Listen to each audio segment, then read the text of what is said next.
ऐका गोष्ट गमतीची, निळ्या नभातल्या चंदा मामाच्या जन्माची। माहित आहे तुम्हा झाले होते काय? चंदा मामाचा जन्म खूप रहस्यमय हाय।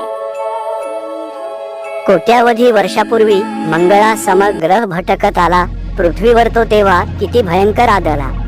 स्फोट होऊन त्याचे गोलकडे बनले पृथ्वीभोवती शनीकडे सारखे परिभ्रमण करू लागले। नंतर छोटे छोटे चांदोबा बनले 10-12। निसर्गाचा चमत्कार अद्भुत पहा सारा। पृथ्वी गुरुत्वाकर्षण कक्षेत 12 ही गोल फिरू लागले। काही वर्षानंतर त्याचे 4च गोल बनले। ते 4ही गोल कालांतराने एकत्रित झाले अन चंदा मामा आपले असे जन्माला आले। चंद्रा तुझा वाढदिवस साजरा करतो की नाय? बर्थडेला तुझ्या बोलावशील काय?